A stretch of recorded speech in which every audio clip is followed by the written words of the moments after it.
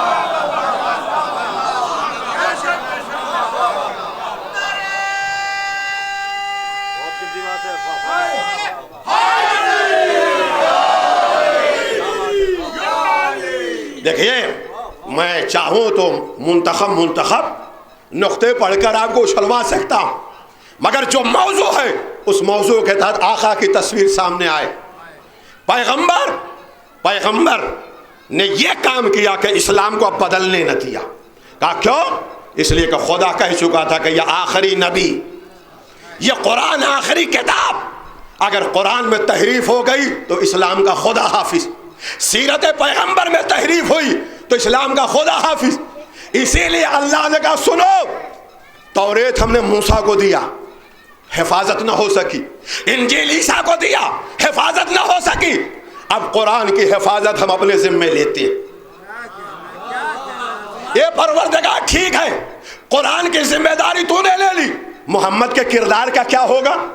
اگر محمد کا کردار بدل گیا تو کہا سنو، ایک محمد بھیجوں گا سیرت بتانے کے لیے، 12 محمد بھیجوں گا سیرت بچانے کے لیے. کربلا سمجھیے کہ کیا، 12 محمد بھیجوں گا سیرت بچانے کے لیے. کتابوں میں نہ سیرت دیکھو، یہ چلتی پھرتی سیرت ہیں، بدلنے نہ دوں گا کسی کو. اب آئیے سنیے آپ، 5 شریعت ہیں. نوح کی شریعت، ابراہیم کی شریعت، موسیٰ کی شریعت، عیسیٰ کی شریعت، یہ 5 شریعت اور ہمارے حضور کی شریعت. مگر ایک شریعت جب آئی تو بعد والی شریعت جب آئی تو اس نے پہلی شریعت کو توڑ دیا. ابراہیم کی شریعت نے نوح کی شریعت کو توڑا، موسیٰ کی شریعت نے ابراہیم کی شریعت کو توڑا، عیسیٰ کی شریعت نے موسیٰ کی شریعت کو توڑا، ہمارے حضور کی شریعت نے ساری شریعتوں کو توڑا اور کہا یہ نظام مصطفیٰ قیامت تک رہے. مگر وجہ لوگ نہیں بتاتے کہ اس کی وجہ کیا ہے. سوال یہ ہے کہ آج 21ویں صدی میں ہمارے نوجوان فیس بک واٹس ایپ چلا رہے ہیں، دنیا کا مقابلہ کر رہے ہیں، تو ہر جواب ان کو معلوم ہونا چاہیے. اصل میں سوال یہ ہوتا ہے کہ یہ ساری شریعتیں تو خدا نے بنائی، نہ کوئی شریعت موسیٰ کی ہے، نہ ابراہیم کی ہے، نہ عیسیٰ کی ہے، نہ نوح کی ہے. تو اللہ اپنی بنائی ہوئی شریعت کو کیوں توڑ رہا تھا؟ تو اس کا جواب یہ ہے کہ یہ ساری شریعتیں ضرورت کے مطابق بنی. ضرورت ختم ہو گئی، شریعت ختم ہو گئی. جیسے جب ابھی چند سال پہلے ٹھنڈک میں محرم آتا تھا تو آپ اس مجلس میں سویٹر پہن کے آتے تھے، آج نہیں پہنے. اب ہم آپ کو 5 سال پرانی تصویر دکھائیں کہ تب آپ سویٹر پہنے تھے، آج کیوں نہیں؟ کہا ضرورت ختم ہو گئی، سویٹر نہیں ہے. اسی طرح سے یہ شریعتیں ضرورت کے مطابق، مگر ہمارے حضور کی شریعت کو اللہ نے قیامت تک کی ضرورت کے مطابق بنایا. اسی لیے 1,24,000 پیغمبر کی زندگی مقصد اسلام نہیں ہے، ہمارے حضور کی زندگی مقصد اسلام. جیسے میں اعظم گڑھ سے آیا تو جب وہاں سے چلا تو کلومیٹر کا پتھر لگا تھا.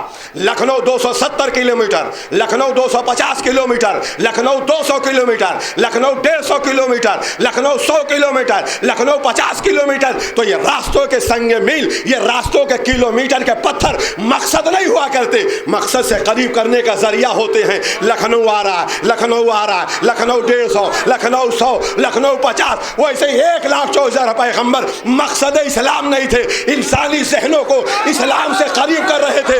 اسی لیے آدم سے لے کر عیسیٰ تک ہر نبی کہہ رہا تھا محمد آنے والا ہے, محمد آنے والا ہے, محمد آنے والا ہے. سروال بڑے محمد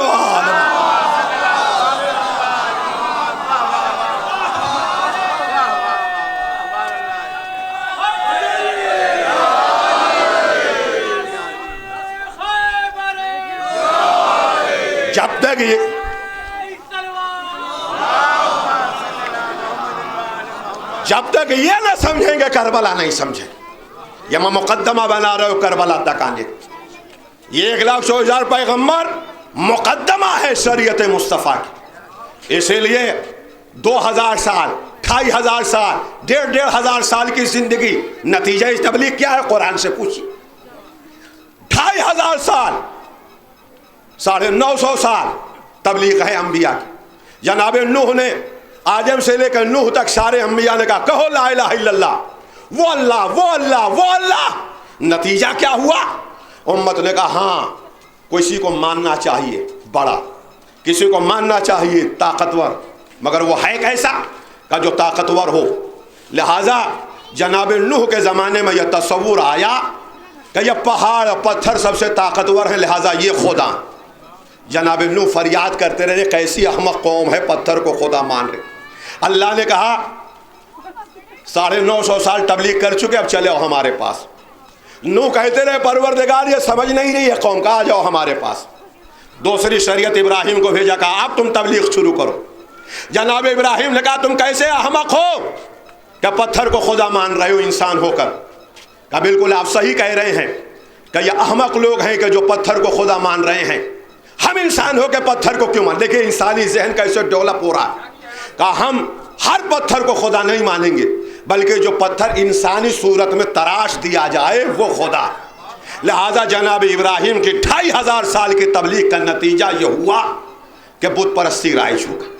جناب نوح نے ابراہیم نے کہا پروردگار یہ تو بتوں کی پوجا کر رہے ہیں. کہا چلے آؤ یہ دوسری شریعت.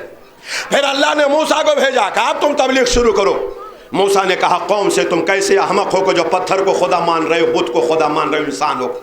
یہ نہ بول رہا ہے, نہ چل رہا ہے, نہ گھٹ رہا ہے, نہ بڑھ رہا ہے. کہا بالکل صحیح کہہ رہے ہیں, ہم ایسے کو مانے جو بولے چلے بات کرے. لہذا گائے کے بچڑے کی پوجا ہونے لگی. جو پڑھے لکھے لوگ ہیں وہ سمجھے سامری نے گائے کے بچڑے کی پوجا کرا دی. موسیٰ کے زمانے میں جانور خدا ہو گیا. موسیٰ نے کہا پروردگار یہ کیا ہے؟ کہا آ جاؤ ہمارے پاس, یہ 3 شریعتیں مکمل ہو. اب اللہ نے عیسیٰ کو بھیجا. عیسیٰ نے کہا تم کیسے احمق ہو کہ پتھر کو خدا مان رہے ہو, بت کو خدا مان رہے ہو, انسان ہو کے جانور کو خدا مان رہے ہو. کہا بالکل صحیح. نوح کی قوم بھی احمق تھی کہ جو پتھر کو خدا مان رہی تھی. ابراہیم کی بھی قوم احمق تھی جو بت کو خدا مان رہی تھی. موسیٰ کی قوم بھی احمق تھی جو جانور کو خدا مان رہی تھی. ہم انسان ہو کے جانور کو مانے. آپ ہی خدا کے بیٹے خدا, انسان کو خدا مانا جانے لگا. دیکھیے مزاج چاروں شریعتوں کا. پہلی شریعت میں پتھر خدا, دوسری شریعت میں بت خدا, تیسری شریعت میں جانور خدا, چوتھی شریعت میں انسان خدا. اب اللہ نے عیسیٰ سے کہا آ جاؤ آسمان پہ. 500 سال کے بعد ختمی مرتبت کو بھیجا. فاران کی چوٹیوں سے محمد نے کہا قولوا لا الہ الا اللہ تفلحوا, کہو لا الہ الا اللہ نجات پا جاؤ گے, نجات پا جائے گے. جیسے لوگوں نے لا الہ الا اللہ کہنا شروع کیا, اللہ نے کہا ہمارا مقصد پورا ہو گیا. مزاج انسانی کو انسان سے خدا تک پہنچا دیا. یہی آخری شریعت ہے. صلوات پڑھے محمد و آل محمد. اب خدا تک پہنچ گئے. مگر ایسا نہیں ہے کہ جیسے استاد آتا ہے تو وائٹ بورڈ پر ساری چیزیں مٹا دیتا ہے پچھلے استاد. 5 اصول دین ایسے تھے جو آدم سے لے کر عیسیٰ تک کبھی ختم نہیں ہوئے. وہ ہمیشہ اللہ نے ان کو رکھا, ہر شریعت میں رکھا, کبھی ختم نہیں. وہ 5 اصول دین وہ نہیں ہے جو آپ دینیات میں پڑھتے ہیں. وہ 5 اصول دین وہ ہے جو آج میں اس بابرکت ممبر سے آقا سجاد کے صدقے میں کہہ رہا ہوں. وہ 5 اصول دین جو کبھی نہیں بدلے آدم سے لے کر عیسیٰ تک، وہ کیا ہیں؟ دین کا ماننا ہر شریعت میں واجب، لا الہ الا اللہ. دین کا ماننا ہر شریعت میں واجب. عقل کی حفاظت ہر شریعت میں واجب. جان کی حفاظت ہر شریعت میں واجب. مال کی حفاظت ہر شریعت میں واجب. آبرو کی حفاظت ہر شریعت میں واجب. نہیں آپ تک بات پہنچی؟ لیجئے میں سمجھا رہا. اسی لیے اللہ نے ان 5 کی ضد کو حرام کیا. دین کے مقابلے میں کفر کو حرام کیا، عقل کے مقابلے میں شراب اور ہر اس نشاور چیز کو حرام کیا جو عقل کے اوپر اثر انداز ہو جائے. جان کے مقابلے میں قتل اور خودکشی کو حرام کیا. مال کے مقابلے میں غصب کو حرام کیا. آبرو کے مقابلے میں زنا کو حرام کر دیا. یہ 5 ایسے اصول مذاہب ہیں جو آدم سے لے کر عیسیٰ تک چلے. اب جب دین اللہ نے محمد عربی کو دیا تو کہا اے میرے حبیب اپنی شریعت کی حفاظت کرنا اس لیے کہ یہ قیامت تک کی رہے گی، مگر ان 5 اصول دین کی زیادہ کرنا اس لیے کہ 1,00,000 پیغمبر کی میراث. جب دین محمد نے علی کے حوالے کیا، کہا علی میری شریعت کی حفاظت کرنا مگر ان 5 اصول دین کی زیادہ کرنا اس لیے کہ یہ سارے انبیاء کی میراث ہیں. اب علی جب اس دنیا سے گئے اور دین امام حسن کے حوالے کیا، کہا بیٹا نانا کی شریعت کی حفاظت کرنا مگر ان 5 اصول دین کی زیادہ کرنا اس لیے کہ یہ سارے انبیاء کی میراث ہے. 10 سال حسن نے حفاظت کیا. اب جب حسن اس دنیا سے گئے اور دین حسین کے حوالے کیا، کہا بھائی نانا کی شریعت کی حفاظت کرنا مگر ان 5 اصول دین کے زیادہ کرنا اس لیے کہ یہ سارے انبیاء کے میراث ہیں. مگر حسین کے زمانے میں تاریخ بتاتی ہے کہ حاکم پیدا ہوا جس کا نام یزید تھا، جس نے بیک وقت ان 5 اصول دین پہ ڈاکہ ڈالا. بھرے دربار میں یہ کہا کہ محمد پہ نہ کوئی وحی آئی نہ الہام آیا، قرآن اور دین کا انکار کر دیا. بھرے دربار میں شراب پی کے عقل کے تقدس کو پامال کر دیا. آل رسول کے مال کو غصب کر کے مال کے تقدس کو پامال کیا. حسین اور اصحاب حسین کو قتل کر کے جان کے تقدس کو پامال کیا. اپنی خالہ زاد ماں بہنوں کے ساتھ زنا کر کے آبرو کے تقدس کو پامال کیا. آخری نوجوان تک جملہ، اما یزید کسی ایک شریعت کا مجرم نہیں ہے، ان 5 شریعتوں کا مجرم ہے. صلوات علی محمد و آل محمد. یزید کسی ایک شریعت کا مجرم نہیں ہے بلکہ ان ساری شریعتوں کا مجرم ہے. نہیں آپ نے جملے کی قدر نہیں کیا. اب جو یزید کے مقابلے میں آئے گا، اب دیکھتا ہوں کون مومن خاموش رہتا. اب جو یزید کے مقابلے میں آئے گا وہ صرف محمد کا وارث نہیں ہوگا، آدم سے لے کر عیسیٰ تک ہر نبی کا وارث ہوگا.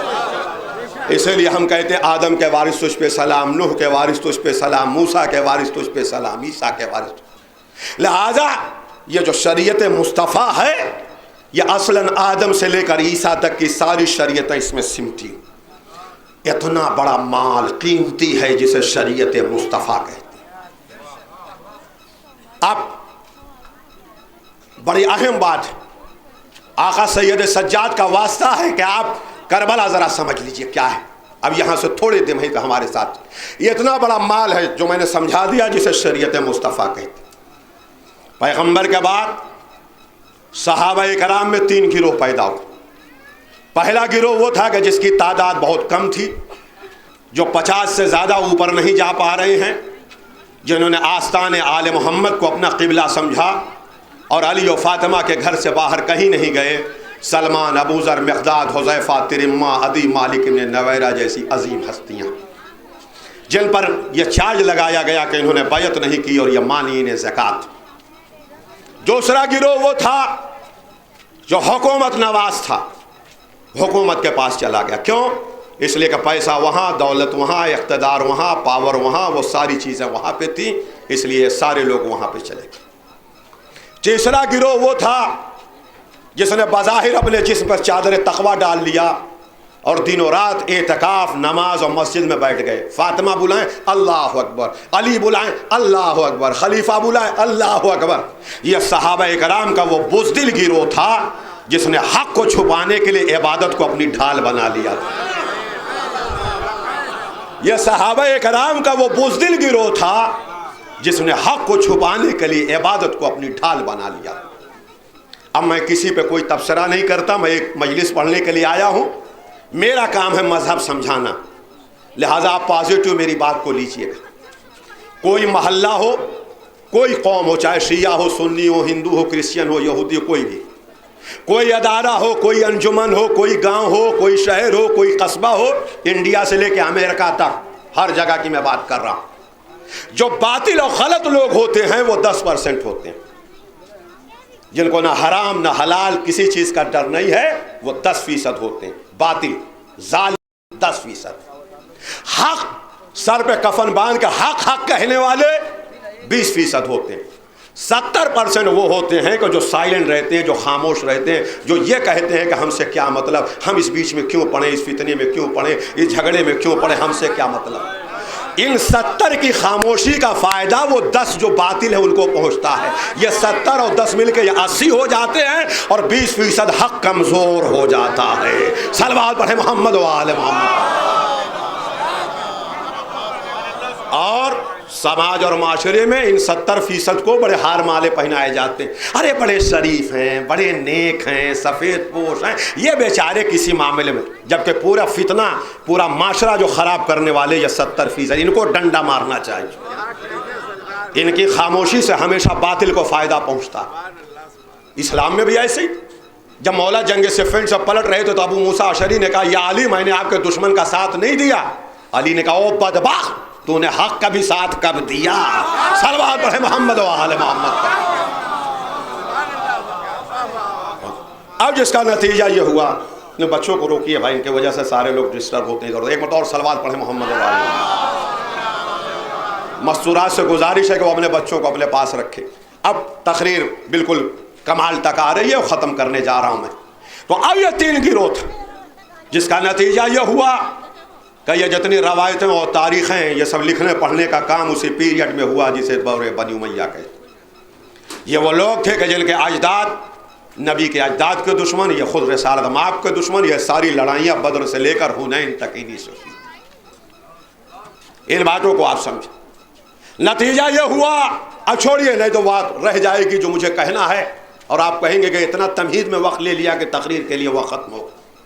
نتیجہ یہ ہوا کہ یہ شام کے حکومت عمر عاص سے اس نے کہا کہ تم گھبراؤ نہیں، ہم وہ ہونے نہیں دیں گے کہ جو رسول نے چاہا، ہم وہ کریں گے جو ہم چاہ رہے ہیں۔ کہا گھبراؤ نہیں، یا اہل بیت کی بات کیا کرتے ہو، نسلوں کو ان کے خلاف ہم کر دیں گے۔ میرے نوجوانوں صرف 5 منٹ میرے ساتھ رہیے گا، اس کے بعد آپ چاہے سنیں یا نہ سنیں، پھر خود اس ذکر کا کمال ہوگا کہ آپ سیسا پلائی ہوئی دیوار کی طرح کھڑے ہو کے اسلام کی تاریخ سنیں۔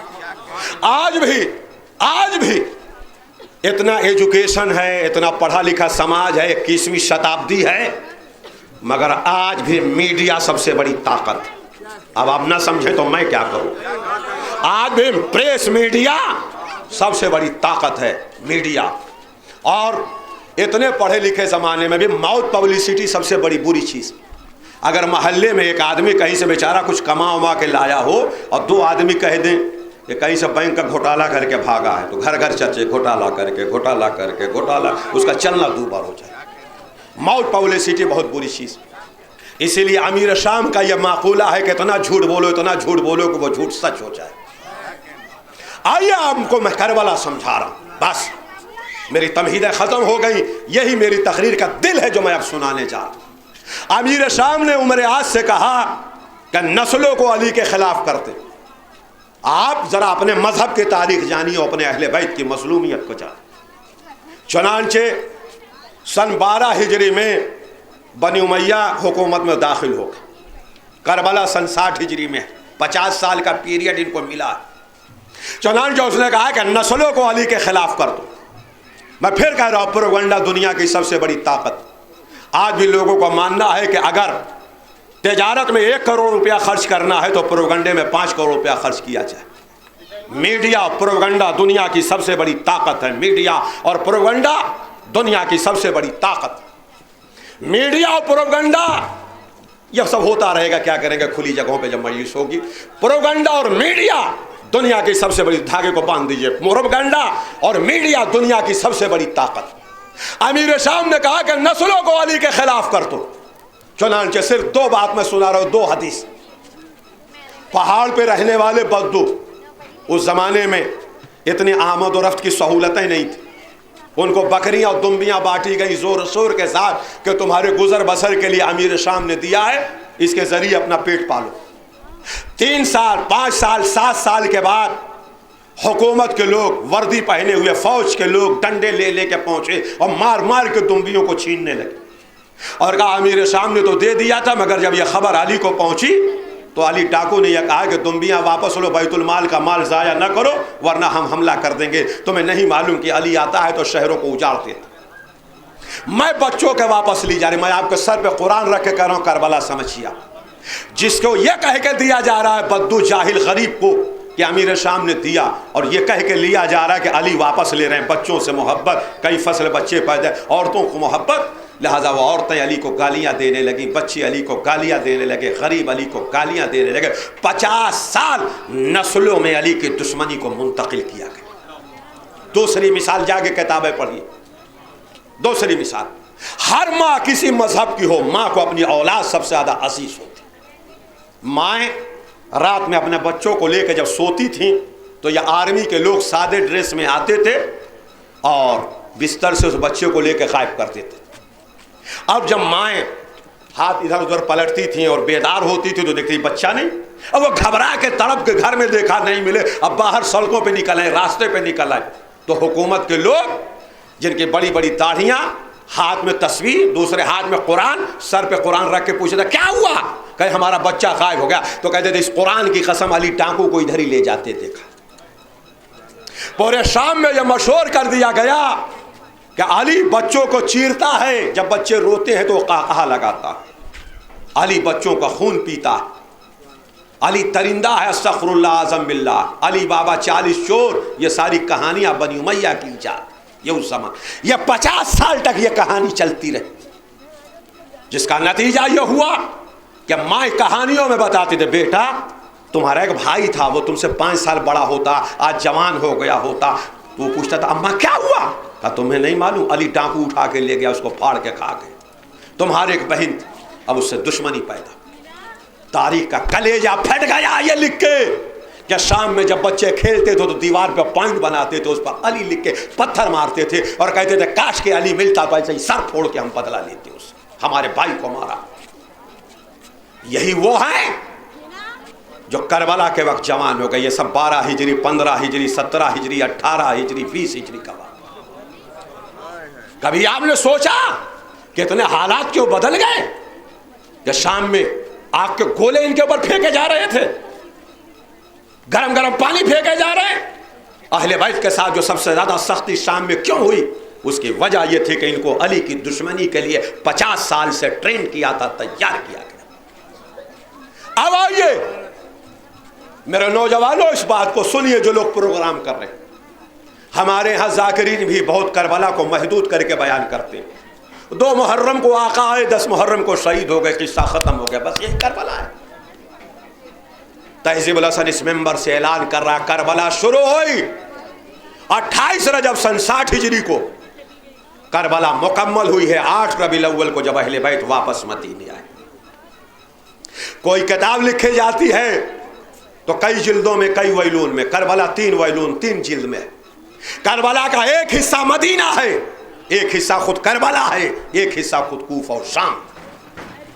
امام علی مقام جب مدینے سے نکلے تو مدینے کو ویران نہیں کر دیا، بلکہ اپنی گود کی پالی صغرا کو چھوڑا، جس کے ذمہ فریضہ یہ تھا کہ صبح سے شام تک اپنے سر کو مدینے کے دروازے پر رکھ کے روئے، میرا بابا گیا تھا نہیں آیا، میرا بابا گیا تھا نہیں آیا، تاکہ صحابہ اور تبع تابعین سوچتے رہے ہاں حسین گئے تھے تو کیا ہوا۔ صغرا کا فریضہ یہ تھا کہ لوگوں کے ذہنوں میں حسین کو زندہ رکھا، یہ ان کے ذمہ لگا۔ میں پھر کہہ رہا ہوں کربلا صرف 2، یہ مدینہ سے لے کے شام تک یہ سب پارٹ آف دی کربلا ہے۔ امام نے جس سپاہی کو جہاں مناسب سمجھا وہاں اس کی ڈیوٹی لگا دی، یہ صغرا کے ذمہ کام تھا۔ اس کے بعد صغرا کے گریے کو کوئی حرام و ناجائز نہ کہہ دے، امہات المومنین موجود ہیں، صحابہ موجود، لہذا ام المومنین ام سلمہ کو ساتھ میں رکھا جو یہ کہیں کہ یہ رونا بدعت نہیں ہے، عین سنت ہے، یہ خاک کربلا ہمارے پاس ہے جو خاتم الانبیاء نے تھی۔ بیمار بیٹی ہے، خدمت کے لیے کوئی ایسا چاہیے جس پر حسین کو بڑا بھروسہ ہو کہ کربلا میں اطمینان سے رہے، تو مادر عباس سے زیادہ وفادار کون ہے؟ اس لیے ام البنین کو وہاں پہ رکھ. شام کا لشکر کہیں ان پر حملہ ور نہ ہو، لہذا کوئی ایسی تلوار ہو جس کی دھمک شام تک ہو. اس کے لیے عبداللہ ابن جعفر جناب زینب کے شوہر کو چنا. زمین کبھی حجت خدا سے خالی نہیں رہ سکتی، اس لیے محمد ابن حنفیہ کو اپنا نائب بنا دیا.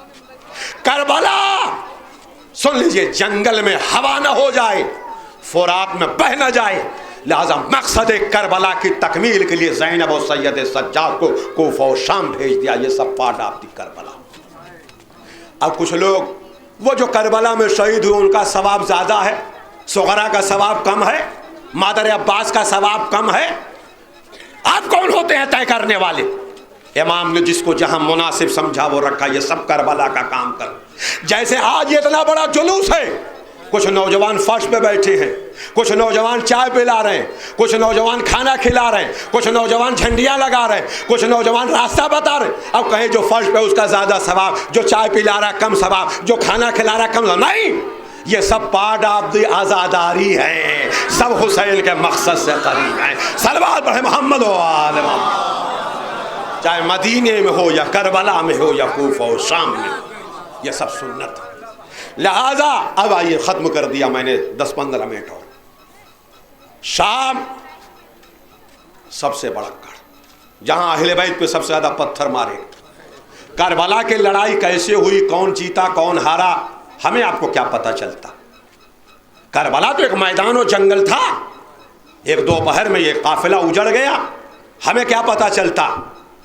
یہ حسین کی حکمت عملی تھی کہ اپنے ساتھ امام کو معلوم تھا کہ سید سجاد شہید نہیں ہوگی، مگر امام مدینے سے سید سجاد کو ساتھ میں لائے اور جناب زینب اولیاء مقام کو ساتھ میں لائے. کیا؟ دیکھیں، پہلے ہم پہ تبصرہ نہ کریے گا، پازیٹیو لیجیے گا، بات پہلے سمجھ جائیے گا، شروع میں جذبات سے کام نہ لیجیے. میں بہت سطحی باتیں نہیں کرتا، نہ سطحی مجلس پڑھتا. دیکھیے، مسئلہ کربلا کے لڑائی کا کیا تھا، مقصد کیا تھا کربلا کی لڑائی کا، وہ سمجھیے. نماز، روزہ، دین، قرآن کی کوئی لڑائی وہاں پر فی الحال نہیں تھی. ابھی آپ بات کو روکیے گا یہیں پر. کیوں؟ اس لیے کہ یزید بھی نماز پڑھ رہا تھا، جو لشکر آیا تھا وہ بھی نماز پڑھ رہا تھا، اور اتنی نماز کی عادت تھی کہ یہ کہہ رہے تھے جلدی حسین کو قتل کرو ورنہ عصر کی نماز قضا ہو جائے گی. قرآن پڑھ رہے. مطلب کیا تھا؟ مطلب یہ تھا کہ یزید اپنے کو خلیفۃ الرسول کہہ رہا تھا، کہ ہم جیسے یہ خلافت چلی آئی ویسے ہم رسول کے جانشین و خلیفہ ہیں. اور حسین کو یہ کہہ رہا تھا یہ خارجی ہیں، یہ دین سے باہر چلے گئے، اس لیے کہ رسول کے جانشین کی بیعت نہیں کیا، یہ رسول کے جانشین کو نہیں مان رہے ہیں، محمد کے جانشین کو نہیں مان رہے ہیں. لہٰذا ہر جگہ یہ خارجی نے خروج کیا. خارجی کا مطلب یہ دین سے خارج ہو گیا، جو دین کو نہیں مان رہا ہے، جانشین مصطفیٰ کو نہیں مان. اس بات کو پوائنٹ کو نوٹ کریے گا. یزید، حسین اس بات کو دیکھ رہے تھے، یزید اپنے کو خلیفۃ الرسول کہہ کے، کاش کہ میری بات آپ تک پہنچ جائے. تھوڑی سی آپ پہ سستی طاری ہوئی، ذرا اس کو دور کر دیجئے، اس موضوع کو سمجھیے. یزید خلیفۃ الرسول کہہ کے بعد میں ویسا ہی دین میں تحریف کرنا چاہ رہا تھا جیسے موسیٰ کے بعد یہودیت ہو گئی، عیسیٰ کے بعد عیسائیت ہو گئی. جزاک اللہ، آپ کا شکریہ کہ آپ تک بات پہنچ گئی. کیوں؟ آج توریت اپنی اصلی صورت میں ہے تو توریت، مگر الہی توریت ہے نہیں، امت کی توریت ہے. انجیل مگر الہی انجیل نہیں. لہذا یزید بھی چاہ رہا تھا قرآن رہے، مگر وہ قرآن رہے جس میں شراب حلال ہو، زنا حلال ہو. صلوات پڑھے محمد و آل محمد. قرآن ہو مگر وہ قرآن ہو کہ جس میں شراب حلال ہو، وہ قرآن ہو جس میں رقص اور ناچ اور گانے، لہو و لعب حلال ہو. بدل دیا جائے. نماز ہو مگر اپنی مرضی کے مطابق، شریعت ہو مگر حکومت کے مطابق. اس بات کو امام حسین نے سمجھا اور یہ فریضہ سید سجاد و زینب اولیاء مقام کے ذمے لگائی. یہ کربلا کا مقصد یہ ہے کہ قیامت تک کے لیے مذہب یزید الگ ہو جائے اور مذہب محمد مصطفیٰ الگ ہو جائے. دشمن بھی ہو، نہیں جملہ آپ تک جا رہا، یزیدی بھی ہو مگر کھل کے مجمع میں نہ کہہ پائے کہ ہم یزیدی ہیں۔ صلوات پڑھے محمد و آل محمد۔ یزیدی ہو، یہ سید سجاد نے کیا، یہ آقا نے کیا۔ آج بہت سارے لوگ ہیں جن کے دل میں یزید ہے مگر ہم سے نہیں مطلب۔ کیوں نہیں مطلب؟ کل تک تو یہ جانشین پیغمبر امیر المومنین خلیفۃ المسلمین یہ کام جناب سید سجاد نے کیا تھا، اور ہر 50 سال کے بعد کسی کو کھجلی ہوتی ہے تو وہ کھڑا ہوتا ہے یزید کی حمایت کے لیے، تو الٹے منہ وہ گرتا ہے، اور 50 سال پھر کوئی کھڑا نہیں ہو پاتا۔ پھر 50 سال پہلے اسی شہر سے ایک آواز اٹھی تھی کہ کربلا کی لڑائی 2 شہزادوں کی لڑائی ہے۔ ہم نے اس کا جواب نہیں دیا، نہ کبھی ہم جواب دیتے ہیں، اہل سنت ہی کی طرف سے جواب۔ جیسے ہی یہاں سے یہ آواز اٹھی، دوسرے دن لاہور کے بہت بڑے اجتماع سے مولانا اسماعیل دیوبندی نے جواب دیا، کہا کل یہاں سے آواز آئی ہے کہ کربلا کی لڑائی 2 شہزادوں کی لڑائی تھی، تو اسماعیل دیوبندی کہتا ہے کہ کم سے کم کوئی حلال زادہ یزید کو شہزادہ تو نہیں کہہ سکتا۔ اسماعیل دیوبندی کہتا ہے کہ کوئی حلال زادہ یزید کو شہزادہ نہیں کہہ سکتا۔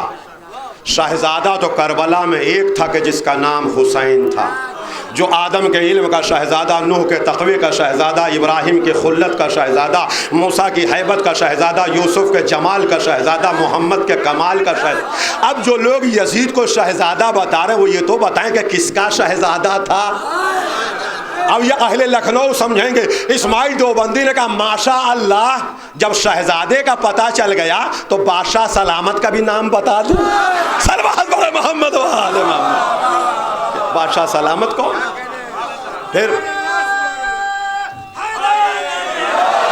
نہیں ذرا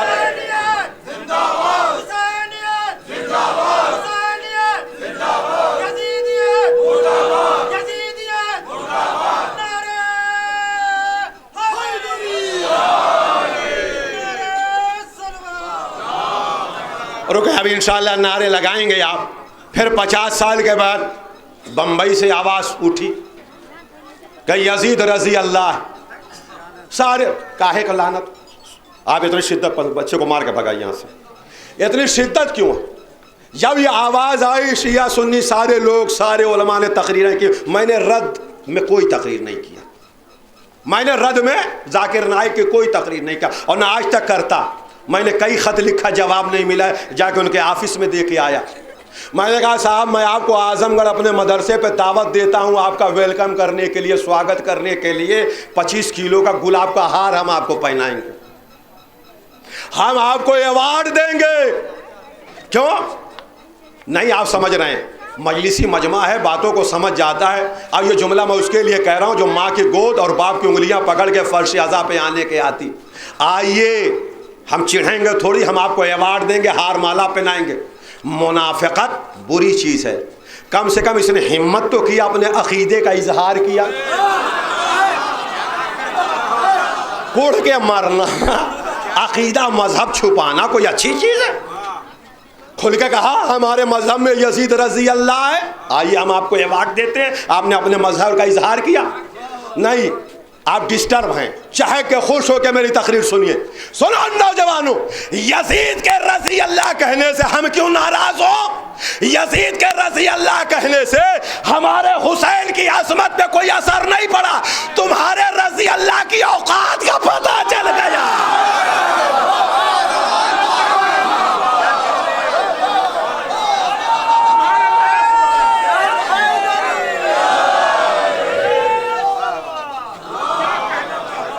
تمہارے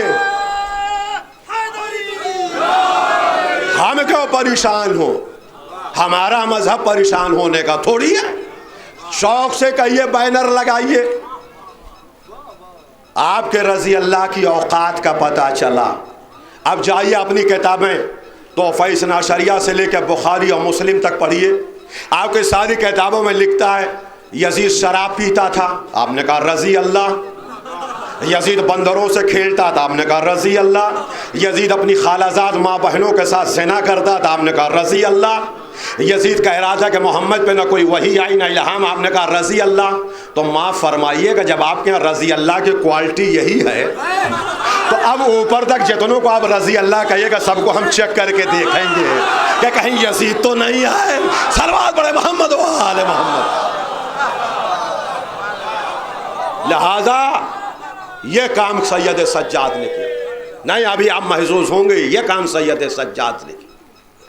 کربلا ختم ہو جاتی، کسی کو پتہ کیا تھا کہ کربلا میں کیا ہو اگر آقا سید سجاد نہ ہوتے۔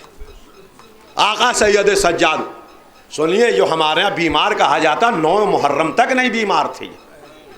غازی ابو فضل العباس کے ساتھ میمنہ و میسرہ دیکھ رہے تھے سرکار امام سجاد۔ ان کا بیمار ہونا ایسا ہی ہے کہ جیسے حدیث قصہ میں رسالت میں آپ کا ذوف۔ لہذا اب تمانا 11 محرم کے بعد کبھی غش نہیں آیا ان کو۔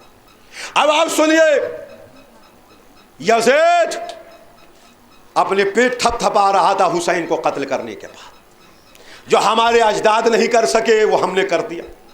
اجداد نے 50 سال تک، یزید کے اجداد نے کیا کیا؟ علی چور، علی ڈاکو، علی خون پیتے ہیں، حتیٰ کہ جب علی کی شہادت کی خبر شام میں پہنچی تو یہ ہوا علی مارے گئے۔ کہاں مارے گئے؟ کہا مسجد میں۔ تو شامیوں نے کہا علی مسجد میں کس لیے گیا تھا؟ کہا نماز پڑھنے کے لیے۔ تو کہا کیا علی بھی نماز پڑھتے تھے؟ یہ پروپیگنڈے کا اثر۔ ایسے ماحول میں اہل بیت کو دمشق جانا ہے، یہ سوچ لیجئے گا اپنے دماغ۔ جہاں 50 سال سے لوگ منتظر ہیں اولاد علی کو پتھر مارنے کے، جہاں علی کو بے دین، لامذہب، چور، ڈاکو کہا جا رہا، ایسے حالات میں واقعات کربلا رونما ہوئی۔ آقا سجاد، یہ 1 گھنٹے کی تمہید صرف اسی ایک جملے کے لیے اگر یہ سمجھ گئے تو آپ سب سمجھ گئے۔ امام سید سجاد کے کئی خطبے ہیں مگر 3 مارکت الارا خطبے، ایک کوفے میں دیا، ایک دربار یزید میں یزید کے سامنے دمشق میں دیا، ایک جنت البقیع میں واپس آ کے مدینے میں دیا۔ تینوں خطبے میں زمین آسمان کا فرق۔ مدینے میں اپنا مصائب پڑھا اس لیے کہ اہل مدینہ اہل بیت کو اچھی طرح سے جانتے تھے۔ کوفے میں اپنا مصائب پڑھا اس لیے کہ اہل کوفہ اہل بیت کو جانتے تھے، علی وہاں پر رہ چکے تھے اور حکومت کر چکے۔ مگر شام کا خطبہ جو یزید کے سامنے ہے وہ بڑا ٹیکنیکل خطبہ ہے۔ جس کو مجلس پڑھنے کا شوق ہو، جس کو خطابت کا شوق ہو، وہ امام سید سجاد کا شام کا خطبہ ضرور پڑھے۔ میں 35 سال سے مجلسیں پڑھتا ہوں، میں یہ جانتا ہوں کہ کون نقطہ کہوں گا آپ کتنی تعریف کریں گے۔ جیسے ڈاکٹر چہرہ دیکھ کے بتا دے کہ 102 ڈگری بخار ہے پھر ناپ کے دکھا دے، ویسے میں آپ کو بتا سکتا ہوں کس لفظ پہ کتنا آپ اچھلیں گے۔ کیوں؟ اس لیے کہ خطابت میں جتنا سسپینس ہوگا اتنی آپ اچھل کے تعریف کریں۔ پہلے ہی آپ کو پتہ چل گیا کہ ہم کریں گے تو آپ مسکرا کے رہ جائیں گے۔ آپ دیکھیے آقا سید سجاد کی تقریر میں سسپینس کتنا۔ ان بچوں کو کیوں نہیں ہٹا رہے ہیں بھائی آپ لوگ؟ سسپینس کتنا ہے امام سید سجاد کی تقریر میں، سسپینس کتنا ہے وہ دیکھیں آپ۔ پورا شام کا ماحول، یزید خوش ہے کہ ہم نے، ہمارے اجداد نے تو انہیں بدنام کیا تھا، ہم نے انہیں قتل کر دیا، لاش پامال کر دی، عورتوں کی چادریں چھین لی، اسیر کر لیا، اب اس سے زیادہ کچھ ہو سکتا ہے؟ یزید کمال پر ہے، سب ہم نے ان کو ذلیل و رسوا کیا۔ چاہ یہ رہا تھا کہ یہ خبر پوری دنیا میں جائے۔ یزید کی حکومت پورے ایشیا، انڈیا اور چائنا چھوڑ کر افریقہ، یورپ کے کچھ ممالک، اتنی بڑی حکومت آج تک کسی کو نہیں ملی۔ 1 مہینے کا وقت مل گیا۔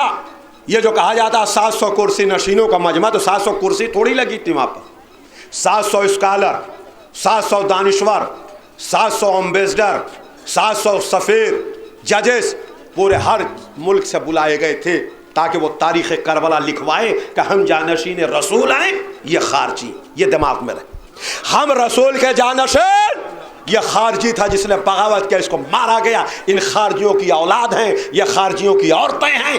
یزید یہ سمجھا کہ جن کا باپ مارا گیا، بھائی مارا گیا، اس عورت میں کیا مجال کہ وہ ہمارے سامنے بولے، اور اس قیدی کے کیا مجال جس کا پورا کنبہ 72 مارے جا چکے ہیں، ان کی حیثیت کیا ہے، ان کے سامنے ہم ڈانٹ کے تلوار اور حکومت کے روپ پہ جیسی تاریخ چاہیں گے لکھوا لیں۔ اور ہم خلیفۃ الرسول کہلوائیں گے، اور آج سے یہ اسلام یہودیت اور عیسائیت کی طرف بدل دیا جائے گا، یہ یزید چاہ رہا۔ لہذا چونکہ آپ جمہوری ملک میں ہیں اس لیے ان باتوں کو نہیں سمجھ پا رہے ہیں کہ ڈکٹیٹرشپ کیا ہوتی۔ روم کے سفیر نے سانس لی تھی، گردن کاٹ دی۔ تملق باز، چاپلوس، ہلڑ ہنگامہ کرنے والے، فرشی سلام کرنے والوں کا ہجوم، کوئی رسول اللہ کہہ رہا ہے، کوئی امیر المومنین کہہ رہا ہے، کوئی خلیفۃ المسلمین کہہ رہا ہے، اتنا یزید کا دماغ خراب کر دیا۔ رسول اللہ کہہ کے لوگ پکار رہے تو جواب دے رہا تھا جا کے تبریدی کیا، امیر المومنین، خلیفۃ المسلمین، نہ جانے کیا کیا القاب۔ ایسے ماحول میں جہاں پوری مسجد اموی بھری ہو، صحن بھرا ہو، برآمدہ بھرا ہو، چاروں طرف کے گیٹ بھرے ہو، ساری سڑکیں بھری ہوں، ایسے عالم میں چند عورتوں کو رسن بستہ لا کے سامنے بیٹھا لا گیا، اور ایک 23 سال کے جوان کو جس کے ہاتھوں میں ہتکڑیاں اور بیڑیاں، گلے میں ڈبل خاردار توق، اسے لا کے سامنے بیٹھا لا گیا۔ ایک مرتبہ ذرا مل جل کے بآواز بلند صلوات پڑھ دیں۔ نہیں، آج شہادت کا دن ہے، آپ کے دل و دماغ میں جتنی آقا سجاد سے محبت اور الفت ہو اتنی بلند آواز سے خراج عقیدت دیجیے۔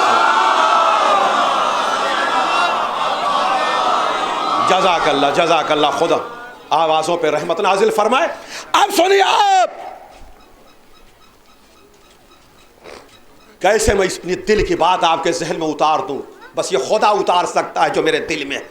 ایسے ہنگامی حالات، جس کا باپ مارا گیا، جس کا بھائی مارا گیا، جس کا پورا کنبہ مارا گیا ہو، 1 مہینے 2200 کلومیٹر کشاں کشاں ناموسوں کو لے کے آیا، دوسرا ہوتا تو اس کا دماغ ہوش و حواس اپنی جگہ پہ نہ رہتا۔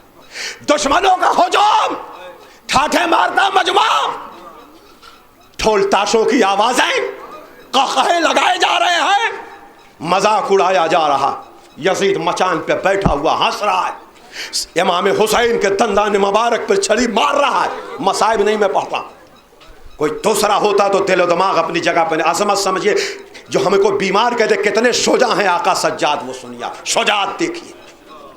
سب برداشت کر کے ممبر کے سامنے آ کے بیٹھے۔ یزید نے اپنے سکھے سکھائے، سدھے سدھائے، رٹے رٹائے، پوروانچل کا جملہ کہہ رہا ہوں، اپنے خطیب سے کہا جا ممبر پہ گالی دین کے اجداد کو برا بھلا کہا جیسے میرے باپ نے دلوائی تھی، اور ہمارے اجداد کی تعریف کر، اور ہمیں بتا کہ یہ جانشین محمد ہے، یہ خارجی ہے جس کے باپ کو مارا گیا، یہ خارجی کا سر رکھا۔ اسلام سمجھ لیا، کربلا سمجھیے، بس ہاتھ جوڑ رہا ہوں، مصائب ختم ہو رہا۔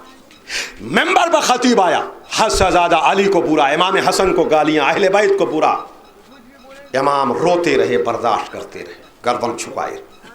اس کے بعد یزید کے اجداد کی تعریف گنانے لگا، امام صبر کرتے رہے، پیمانے صبر لبریز ہوتا رہا۔ اس کے بعد ہوتے ہوتے جب خلافت کو یزید تک لے کے آیا اور یہ کہا کہ یہ جانشین پیغمبر ہیں، حسین خارجی تھا جسے کربلا میں مارا گیا، اور یہ خارجی کا بیٹا ہے جو اسیر کر کے لایا گیا، یہ خارجیوں کی عورتیں۔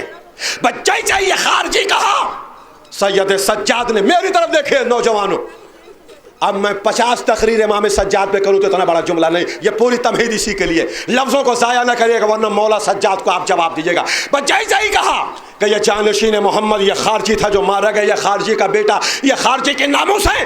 امام سید سجاد نے توق و بیڑی و زنجیر کو سنبھالا، میری طرف دیکھو، اور اپنی آنکھوں کو خطیب کی آنکھوں میں گاڑ کے ایسے دیکھا جیسے ان کے دادا علی کی ذوالفقار لوگوں کی نسلوں کو دیکھتے، نہیں بات آیا تک پہنچ، جیسے ان کے دادا، مجبور سمجھا تھا، جیسے ان کے دادا علی کی ذوالفقار لوگوں کے نسلوں کو دیکھتے۔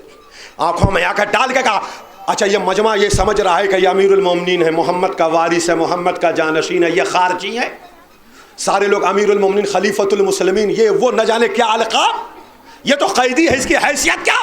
جب قیدی نے آنکھوں میں آ کر ڈال کے چپ لگا، او خطیب تجھ پہ خدا کی لعنت ہو کہ اس ملعون کو خوش کرنے کے لیے غضب خدا خرید رہا ہے۔ نہیں بات آپ تک پہنچی، اس جملے کو بڑے ہلکے میں آپ نے لے لیا، تجھ پہ لعنت ہو، اتر نیچے۔ روب اتنا تھا کہ وہ ممبر سے نیچے اتر گئے۔ اب یہ جو پھیرے میں کاغذ اور قلم سب کو بانٹے گئے تھے 70,000 کرسی نشینوں کو، جو یہ لکھنے والے تھے کہ یزید محمد کا جانشین ہے اور حسین خارجی ہے یا خارجی کا بیٹا، سب کے قلم رک گئے. آئیں ٹھہرو، جلدی نہ کرو، جلدی نہ کرو. ارے یہ قیدی، اس کے ہاتھوں میں ہتھکڑیاں بیڑیاں، نہ اس کو امیر المومنین نہ خلیفۃ المسلمین، جس کو جانشین محمد کہہ رہے ہیں ہم، نہ یہ امیر المومنین نہ خلیفۃ المسلمین، یزید کہہ کے پکار رہا اور ڈانٹ کے اس کو اتار دیا ممبر پہ. سچائی جانو، سچائی جانو، جلدی نہ کرو. کیپ سائلنٹ مجمع ہو گیا. سوئی گر جائے تو آواز. ہاں یہ کیا ہو گیا؟ ابھی تو ہم کو 50 سال سے یہ سکھایا گیا تھا، یہ کیا ہوا؟ تب تک اب سسپینس دیکھیے. امام مڑے مجمع کی طرف اور پھر یزید کو دیکھا. کاسن لے یا یزید اوتحال الاباد، اے یزید بہت ہو گیا، اب مجھے بھی اجازت دے کہ میں اس لکڑی کے چھانچے پہ جا کر کچھ کہوں اللہ رسول کی باتیں جس میں ان کے لیے ثواب ہو اور آخرت کی بات. اب اتنا کہنا تھا، آپ تھک گئے ہیں لگ رہا. ایک چنگاری دلوں میں ہم کو تو بتایا گیا تھا یہ دین سے باہر ہے، یہ خارجی کا بیٹا ہے، یہ کہہ رہا ہے کہ ہم ممبر پہ جا کے اللہ رسول کی بات کریں گے. اس کو اللہ سے کیا مطلب، اس کو رسول سے کیا مطلب؟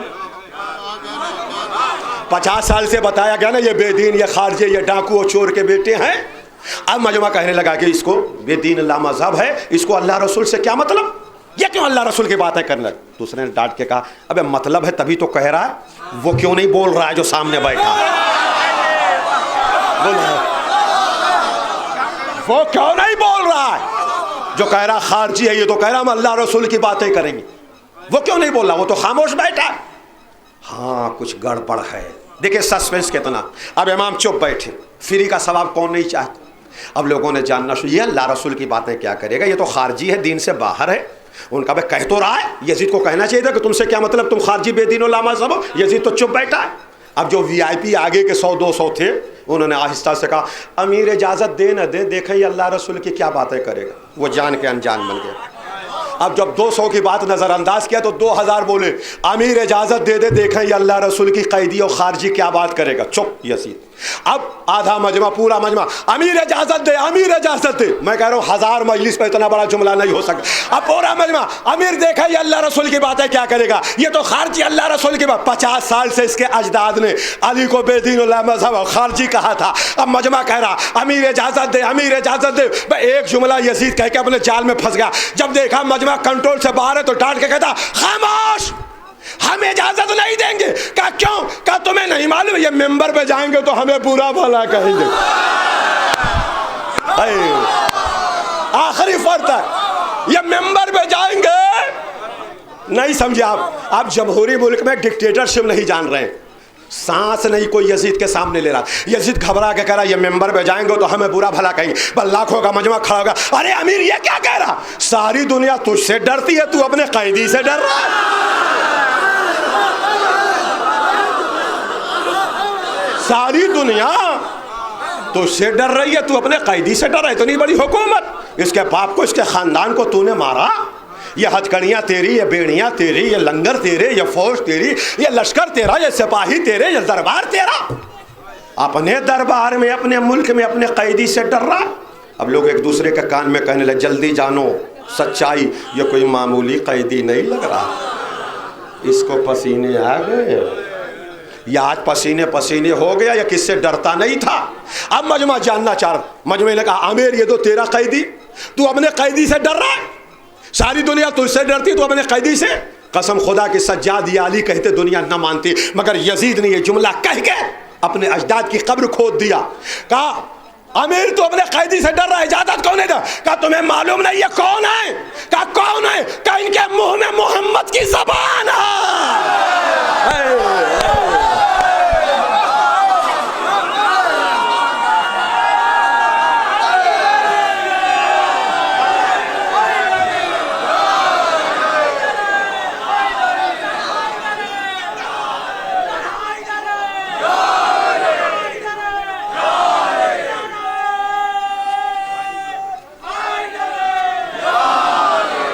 جزاک اللہ.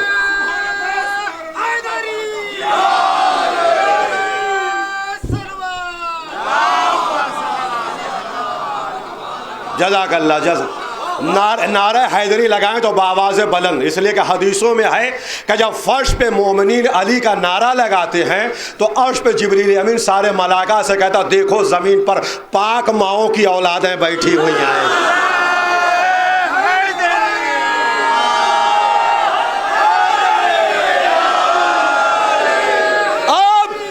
اب یزید یہ جملہ کہہ کے پھنس گیا کہ اس کے منہ میں بیٹھیں آپ، اس کے منہ میں محمد کی زبان ہے۔ ابھی تک تو یہ بتایا گیا تھا کہ یہ بے دین ہیں، یہ لامذہب ہیں، یہ تارک الصلاۃ ہیں، یہ خارجی ہیں، ہم محمد کے وارث، ہم محمد کے جانشین ہیں۔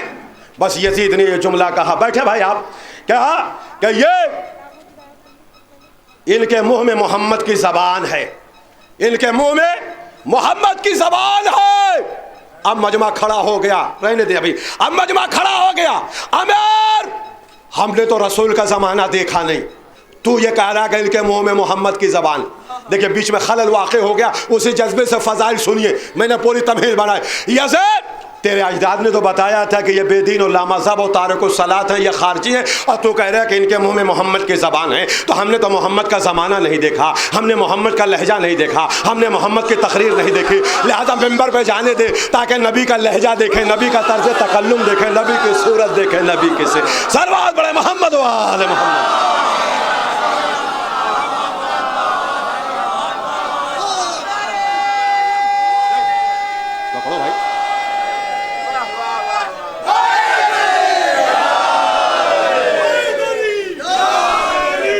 جو کام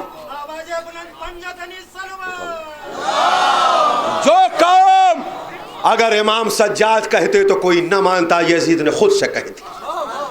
اب مجمع بھی پھر گیا، ہم نے تو نبی کا زمانہ نہیں دیکھا، نبی کا انداز، نبی کا تکلم جانے دے تاکہ ہم دیکھیں کہ زبان رسالت کیسی ہوتی ہے۔ اب یزید مجبور ہو کے کہتا جائیے ممبر پر۔ اب امام سید سجاد ممبر پر آئے، سجاد معاف کریں، معاف کریں، معاف کریں، خاکم بدہن۔ یہ الفاظ اردو کی کمی ہے کہ میرے پاس لفظ نہیں ہے، میں یہ جملہ اپنے نوجوانوں کو سمجھانے کے لیے کہہ رہا ہوں، مولا معاف کریں۔ امام سید سجاد کے لیے دقت یہ ہے کہ اپنی تقریر شروع کیسے کریں۔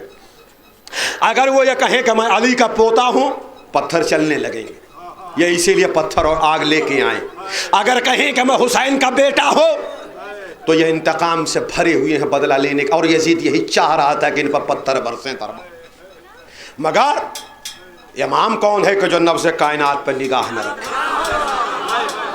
سسپنس سے دیکھیے، امام ممبر پر آئے اور ممبر پر آنے کے بعد فرماتے ہیں ایھا الناس، اے لوگو، دیکھیں کتنا سسپنس ہے، اے لوگو، اللہ نے ہمیں 6 خصلتیں دی ہیں اور 7 فضیلتیں۔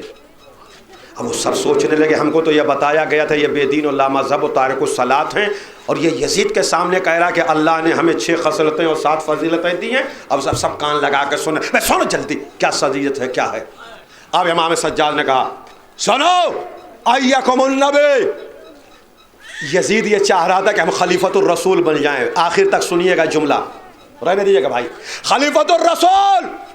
اب سجاد شروع کر ایکم النبی، جس نبی کا کلمہ پڑھتے ہو وہ میرے نانا ہے، اس کے نہیں ہے۔ یہ سب ہوتا رہے گا، اپنا کام آپ کریے۔ ایکم النبی، جس نبی کا کلمہ پڑھ رہے ہو، پلاننگ یزید کی فیل کر دیا، وہ جانشین بن رہا۔ ایکم النبی، وہ نبی ہمارا نانا ہے، اس کا نہیں ہے۔ حمزہ جن پہ پیغمبر نے 70 تکبیر سے نماز پڑھی وہ ہمارے گھر کے ہیں، اس کے گھر کے ہیں۔ جعفر طیار جو انڈسپیوٹڈ چیزیں تھی پہلے وہ بیان کیا، جعفر طیار جن کو اڑنے کے لیے پر دیے گئے وہ میرے گھر کے تھے۔ خدیجہ الکبریٰ جن کے مال سے اسلام پھیلا وہ ہماری دادی ہیں، اس کے گھر کی نہیں ہے۔ جو آخر میں مہدی موعود پیدا ہوگا وہ ہماری اولاد سے ہوگا، ابھی علی اور حسین کا نام نہیں۔ مجمع کہنے لگا ہیں یہ کہہ رہا ہے کہ ہم جانشین ہیں، یہ کہہ رہا ہے ہم محمد کے بیٹے ہیں، حمزہ کے بیٹے ہیں، خدیجہ کے بیٹے ہیں، یہ کیا مسئلہ ہے؟ ہم کو 50 سال سے کیا بتایا گیا؟ اب سب انہوں نے کہا سنو جو فضیلتیں ہماری، اللہ نے ہمیں علم دیا، اللہ نے ہمیں حلم دیا، اللہ نے ہمیں شجاعت دی، اللہ نے ہمیں سخاوت دی، اللہ نے ہمیں قناعت دی، اللہ نے ہمیں بردباری عطا کی۔ یہ سب فضیلتیں ہیں، اور اللہ نے ہماری محبت مومنوں کے دلوں میں ودیت کر دی. اب تم جانو مومنوں کے نہیں. وہ سب کہنے لگے یہ کیا کہہ رہا ہے، علم اس کو شجاعت سخاوت اس کی محبت، یہ کیا کہہ رہا؟ ہم کو تو بتایا گیا تھا یہ خارجی ہیں. دوسروں نے کیوں نہیں مار کے کہا ابے کہہ رہا یزید کے سامنے کیوں نہیں ٹوکتا، بیٹھا تو ہے. یزید کے سامنے اپنا قصیدہ پڑھنا شروع. بھائی لاکھوں کا مجمع کھڑا ہو گیا. قائدے ہم کو تو یہ بتایا گیا تھا کہ تم لوگ تارک الصلاۃ کی اولاد ہو، بے دین اللہ مذہب کی اولاد ہو، تم لوگ دین سے باہر ہو گئے ہو، تم لوگ نبی اور رسول کو نہیں مانتے. تم یہ کہہ رہے ہو کہ محمد کے بیٹے ہیں، حمزہ کے بیٹے ہیں، جعفر کے بیٹے، خدیجہ کے بیٹے. تو اب تجھ پہ تیرے ذات کی قسم ہے، ان ذوات مقدسہ کی، پیغمبر کی. اب ذرا قریب سے اور اپنا حسب و نسب بتا. ہم بہت کنفیوز ہو گئے، ہمارا ایمان گڑبڑ ہو رہا ہے، تم بتاؤ کون ہو. جب سید سجاد نے دیکھا اب لاکھوں کا مجمع کنٹرول میں آ گیا، سب کے ہاتھ سے پتھر چھوٹ گئے. اب وہ سب جاننا چاہتے ہیں. تو مجھ جیسا گناہگار جب پڑھ رہا ہے تو آپ چہک چہک کے تعریف کر رہے ہیں. جب زمانے کے امام نے خطبہ دیا ہوگا تو یزید کا دربار کیسے ہل رہا. اب یزید کے دربار میں فصاحت و بلاغت سجاد نے شروع کیا. کہا سنو اگر جاننا چاہتے ہو تو جان لو، یبن صفا والمروہ یبن حل والحرم یبن بطحا والمکہ، میں صفا کا بیٹا ہوں، میں مروہ کا بیٹا ہوں، میں حل و حرم کا بیٹا ہوں، میں خانہ کعبہ کا بیٹا ہوں. ساری دنیا حجر اسود کا بوسہ لیتی، حجر اسود ہمارے ہاتھ کا بوسہ لیتا ہے. مجمع کھڑا ہونے لگا. نہیں قیدی ذرا قریب سے اپنے حسب و نسب کو بتا کہ تو کون ہے. کہا جاننا چاہتا تو جان لے، جو آئین خانہ کعبہ میں پیدا ہوا میں اس کا بیٹا ہوں، جو ہر جنگ میں رسول کا ناصر و مددگار تھا میں اس کا بیٹا ہوں، جس کے ہاتھ میں پرچم اسلام تھا میں اس کا بیٹا ہوں، جس کے گھر سے دعوت اسلام آگے بڑھی میں اس کا بیٹا ہوں، جو رسول کا ناصر و مددگار تھا میں اس کا بیٹا ہوں، جس کے ہاتھ میں خیبر میں عالم تھا میں اس کا بیٹا ہوں، جو کافروں کے گردنوں کو موڑ رہا تھا میں اس کا بیٹا ہوں، جس کے گھر فرشتے آیا جایا کرتے تھے میں اس کا بیٹا ہوں، جس کے گہوارے کو جبریل جھلاتے ہیں میں اس کا بیٹا ہوں، جس کے دادی کی چکیاں جبریل ہلایا کرتے تھے میں اس کا بیٹا ہوں، جس کے گھر حور و غلمان آیا کرتے ہیں میں اس کا بیٹا ہوں، جس کے گھر جنت سے کھانے آتے تھے میں اس کا بیٹا ہوں، جو معراج میں رسول کا ناصر و مددگار تھا میں اس کا بیٹا ہوں، جس کے لہجے میں معراج میں خدا نے بات کی میں اس کا بیٹا ہوں. مجمع کھڑا ہو گیا. قیدی تو اس ذات کی قسم ہے کہ وہ اس کا نام بتا دے کہ جس کے اندر اتنے کمالات تھے وہ دنیا میں آیا بھی واپس چلا بھی گیا، ہم نے نہیں پہچانا. سید سجاد نے کہا اگر جاننا چاہتے ہو تو اس مرد باوقار کا نام علی بن ابی طالب ہے جو میرا دادا. صلوات پڑھیں محمد و آل محمد.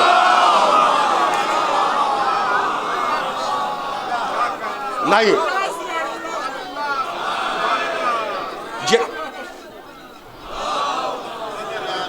یہ دلے کلیجے کی طاقت سے میں تنہا پڑھ رہا ہوں. یہ 5000 کا مجمع میرا ساتھ تھے. اب مجمع کھڑا ہو گیا یزید کی طرف، جس کو امیر المومنین خلیفۃ المسلمین، اور نہ جانے کیا کہہ رہا تھا. لاکھوں کا مجمع کہہ رہا امیر تجھ نے اور تیرے اجداد نے تو بتایا تھا کہ علی بے دین ہے، علی چور ہیں، علی بچوں کو چیر کھاتے ہیں، لامذہب ہیں، خارجی ہیں. یہ قیدی تیرے سامنے کیا کہہ رہا. بول. اب ہم بخشے نہیں جا سکتے، ہم ہمارے اجداد ہلاک ہو گئے اس لیے کہ ہم نے اہل بیت اور علی کو نہیں پہچانا. اس کے قصوروار تم ہو، بتاؤ. اب یزید تڑپنے لگا کیا کرے. سید سجاد پہچانیے، سجاد اتنا پاورفل بادشاہ یزید. جب اب یزید کے پاس کوئی مجمع کہہ رہا بول امیر بول، وہ تو بتا رہا علی میں یہ کمالات، علی میں یہ کمالات، علی میں یہ کمالات. اب یزید چپ ہو گیا تو سید سجاد میری طرف دیکھے 5-7 منٹ اور. امام سید سجاد توق و بیڑی و زنجیر کو سنبھال کے کھڑے ہوئے اور مجمع کو دیکھ کے کہتے ہیں یزید. مجمع پوچھ رہا بتاتا ہے کیوں نہیں. بھائی کاش کہ یہ اے یزید 50 سال سے جو تو نے پروگنڈا کیا بتا مجمع میں. مجمع پوچھ رہا بتا یزید بتا کعبے میں تیرا دادا پیدا ہوا یا میرا بتا.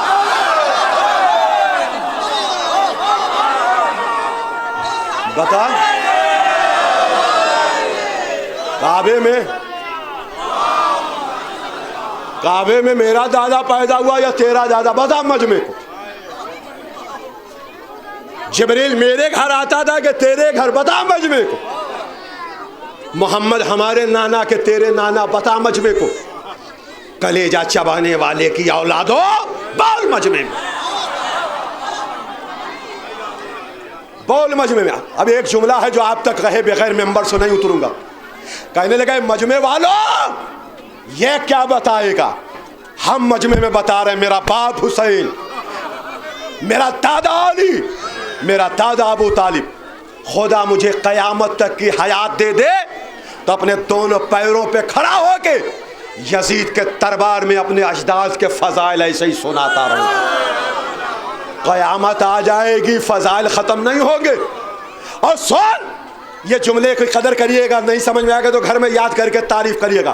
مڑ کے یزید سے کہتے تو بتا رہا ہے یہ خارجیوں کی اولادیں ہیں، یہ خارجیوں کی عورتیں ہیں۔ سن، میں اپنی دادی فاطمہ سے شروع کر کے اپنی دادی حوا تک اپنے ماؤں کا کردار بھرے مجمع میں سنا رہا ہوں۔ تم ذرا اپنے ماؤں کے کردار ہمارے کان میں آ کے بتا دو۔ صلوات پڑھے محمد و آل محمد۔ ہمیں خارجی کہہ رہے، ہمیں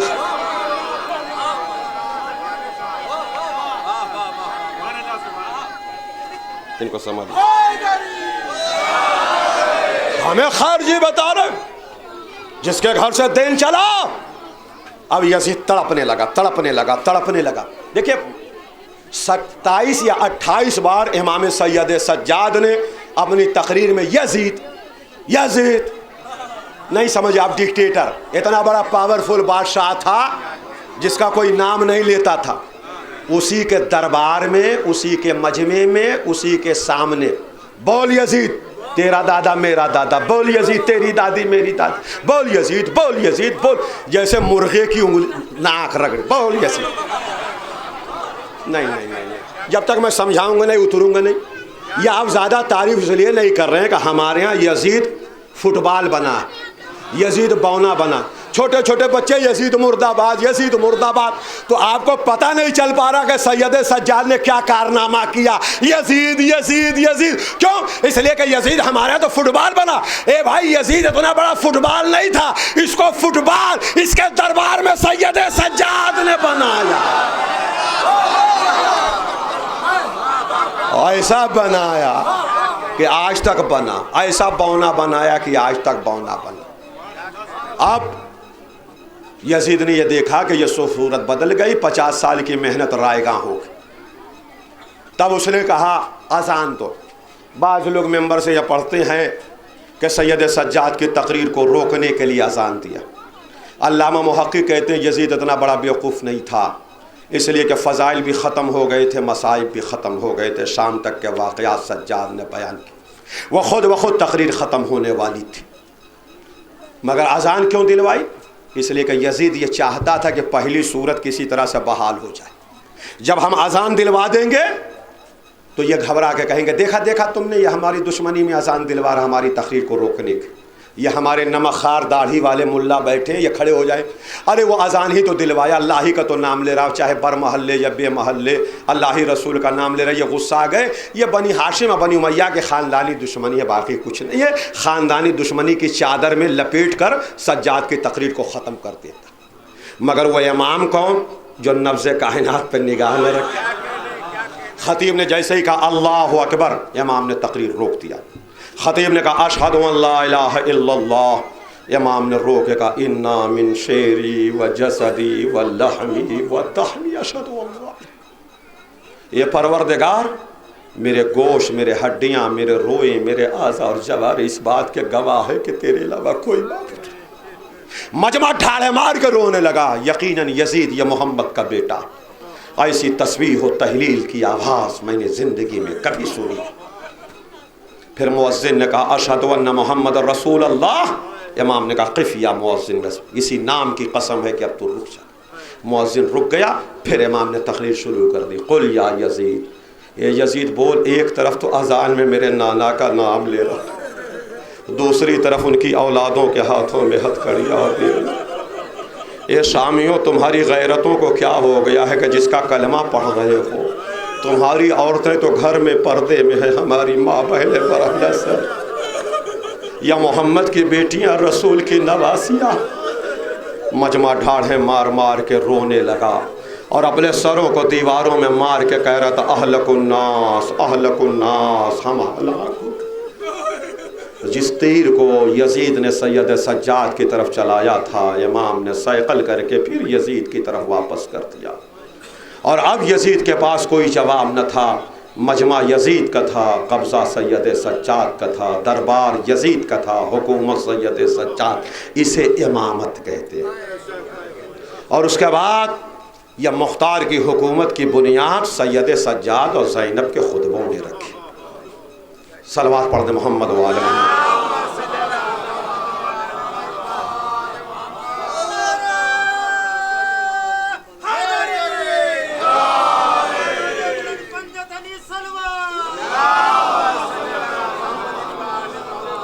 مجھے پورا خطبہ پڑھنا تھا مگر وقت بہت زیادہ ہو گیا، اس لیے میں مصائب پہ معذرت کے ساتھ پھر کبھی موقع ملے گا تو آپ کو سنا دوں گا۔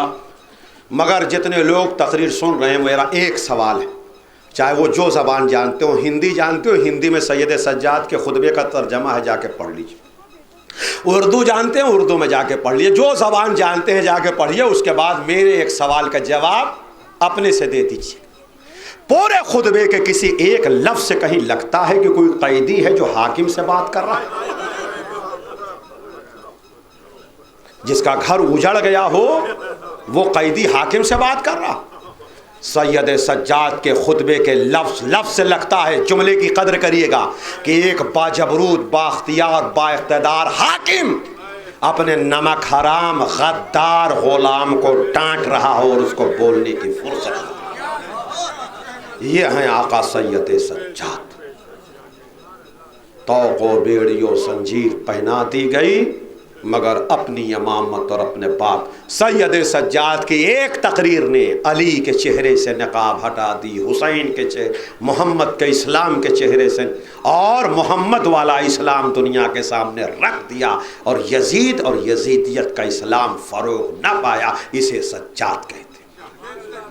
یہ کام صرف آقا سید سجاد کا تھا، اگر وہ نہ ہوتے تو آج جیسے یہودیت اور عیسائیت اسلام کی بگڑی شکل تھی ویسے دین مصطفیٰ بھی دین یزیدیت میں تبدیل ہو جائے۔ اجرکم اللہ، خدا آپ کو کسی غم میں نہ لائے سوائے غم سید الشہداء۔ ہمارے مولا کی ولادت 15 جمادی الاول سن 38 ہجری، جو مولا علی کے دور حکومت کا وقت۔ سید سجاد جب مدینے سے چلے ہیں تو ان کی عمر مبارک 22 سال ہے۔ جب کربلا آئے تو ان کی عمر مبارک 22 سال ہے۔ خدا آپ کو کسی غم میں رلائے سوائے غم سید الشہداء میں صرف آقا سید سجاد کی شہادت پڑھوں گا، مگر رات بھر ان مصائب کو یاد کر کے روئیے گا جو بڑی ذمہ داری سے میں مقاتل سے سنا رہا ہوں کہ 11 محرم کی صبح جب کربلا میں نمودار ہوئی تو شام غریبہ کے سوئے ہوئے بھوکے پیاسے بچے جلی ہوئی قناتوں سے جب اٹھے تو ایک مرتبہ حسین کی بیٹیوں میں سے کسی بیٹی نے یہ دیکھا کہ کچھ ننگی پیٹ اونٹ لائے جا رہے ہیں۔ وہ جناب زینب علیہ مقام کے پاس آئیں، پھوپھی اماں یہ اونٹ کس لیے لائے جا رہے ہیں؟ جناب زینب سید سجاد کے پاس آئیں، بیٹا سجاد تم زمانے کے امام ہو، یہ بتاؤ یہ اونٹ کس لیے لائے جا رہے ہیں؟ سید سجاد کہتے ہیں پھوپھی اماں اب ہمیں اسیر کیا جائے گا، ہمیں قیدی بنا کے کوفہ و شام میں پھرایا جائے گا۔ جناب زینب بلک بلک کے رو رہی تھی کہ سید سجاد نے کہا پھوپھی اماں ذرا ٹھہریے، یہ جو اونٹ آ رہے ہیں اس میں سب سے آگے جو سرمئی رنگ کا اونٹ آ رہا ہے اسے دیکھیے، یہ پیچھے والے اونٹوں سے کچھ باتیں کر رہا ہے۔ زینب نے کہا ہاں میرے لاڈ تم زمانے کے امام ہو، بتاؤ یہ کیا بات کر رہا ہے؟ کہا پھوپھی اماں برداشت کریے گا۔ کہا حسین کے بعد کون سا غم ہے جسے زینب نہ برداشت کرے؟ بتاؤ میرے لال کیا کہہ رہا ہے؟ کہا پیچھے والے اونٹوں سے کہہ رہا تمہیں معلوم ہے کس لیے لے جائے جا رہے؟ تمہاری پشتوں پہ فاطمہ کی بیٹیاں سوار ہونے والی، رسول کی نواسیاں سوار ہونے والی ہیں، لہٰذا راستہ چلنا تو آہستہ چلنا، کہیں انہیں اذیت نہ ہو ورنہ محشر میں پیغمبر کو کیا جواب دو گے؟ زینب نے مدینے کا رخ کیا، نانا سن رہے ہیں جانوروں کو ہماری محبت کا اتنا لحاظ ہے، آپ کی امت کو کوئی لحاظ نہیں ہے جسے اجر رسالت ادا کیا۔ اجرکم اللہ، خدا آپ کو کسی غم میں نہ لائے۔ مالی سبتین، شیخ جعفر،